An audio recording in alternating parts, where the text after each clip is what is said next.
देश भर में आवारा कुत्तों के मामले में राज्य और यूटी सरकारों द्वारा हलफनामा दाखिल न करने पर सुप्रीम कोर्ट ने नाराजगी जताई है। कोर्ट ने कहा कि लगातार ऐसी घटनाएं हो रही हैं, विदेशों में भी देश की छवि खराब हो रही है, फिर भी राज्यों ने अनुपालन हलफनामा दाखिल नहीं किया है। कोर्ट ने राज्यों के मुख्य सचिवों को 3 नवंबर को तलब किया है। सुप्रीम कोर्ट ने देश भर में आवारा कुत्तों के बढ़ते मुद्दे पर कड़ी नाराजगी दिखाई है और इस मामले को लेकर फिर से कड़ा रुख अख्तियार किया है। कोर्ट के पिछले आदेश में उल्लिखित अनुपालन की दिशा में ना तो अधिकतर राज्यों ने कदम उठाए हैं और ना ही उनके मुख्य सचिव अपनी जिम्मेदारी पूरी करने आए हैं। और अब 27 अक्टूबर को कोर्ट ने यह स्पष्ट कर दिया है कि 22 अगस्त के आदेश के बावजूद पश्चिम बंगाल, तेलंगाना, दिल्ली नगर निगम को छोड़कर किसी भी राज्य या केंद्र शासित प्रदेश ने उचित हलफनामा दाखिल नहीं किया है। इसीलिए सभी मुख्य सचिवों को 3 नवंबर को व्यक्तिगत रूप से अदालत में उपस्थित होकर अपने गैर पालन की वजह बतानी है, नहीं तो उनके खिलाफ कड़ी कार्रवाई की जाएगी। ये पूरा मामला पहले भी चर्चा का विषय बना हुआ था, जब 11 अगस्त को सुप्रीम कोर्ट ने आवारा कुत्तों के मुद्दे पर कई दिशा निर्देश जारी किए थे।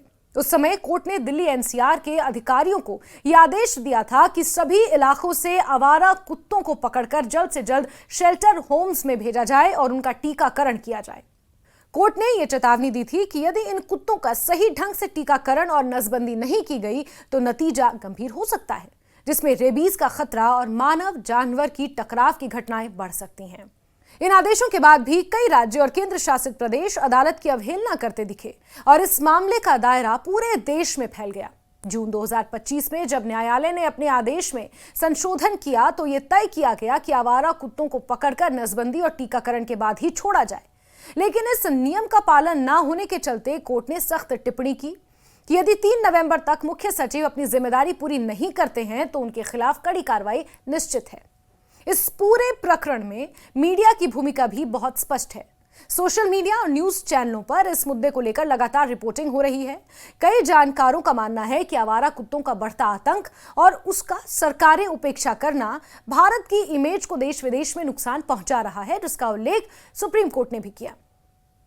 विदेशी मीडिया भी इस मुद्दे पर तीखे सवाल कर रहे हैं कि भारत अपने बेजुबान जानवरों के प्रति जिम्मेदारी क्यों नहीं निभा पा रहा है। सुप्रीम कोर्ट का यह आदेश न केवल अभद्रता और अवहेलना के खिलाफ एक कठोर कदम है, बल्कि यह जागरूकता फैलाने और जिम्मेदारी का संकल्प लेने का भी संकेत है। अदालत ने यह साफ कर दिया है कि यदि सूचनाएं और हलफनामे समय पर दाखिल नहीं होते हैं तो राज्य अधिकारियों को व्यक्तिगत तौर पर हाजिरी लगाने के साथ साथ दंडात्मक कार्रवाई का सामना भी करना पड़ेगा।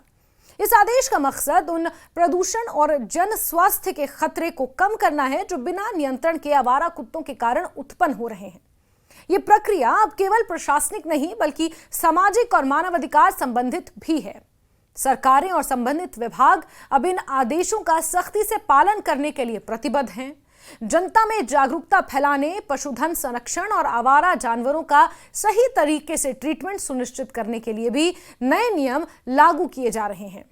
इस पूरे प्रकरण से साफ हो जाता है कि देश में आवारा कुत्तों की समस्या कितनी विकराल हो गई है और इसकी गंभीरता को समझते हुए सुप्रीम कोर्ट ने इस पर कठोर कदम उठाने का फैसला लिया है। अगर अभी भी राज्यों ने समय रहते आवश्यक कदम नहीं उठाए तो नतीजा उनके खिलाफ कड़ी कार्रवाई और मानव जीवन के लिए खतरा बन सकता है। कोर्ट ने अपने अंतिम आदेश में साफ कर दिया है कि 3 नवंबर को मुख्य सचिवों को व्यक्तिगत रूप से उपस्थित होना होगा और यदि वो ऐसा नहीं करते हैं तो सबसे कड़ा कदम उठाया जाएगा। इस पूरे मामले का मकसद न केवल कानून का पालन सुनिश्चित करना है बल्कि मानव और जानवर दोनों की सुरक्षा भी है।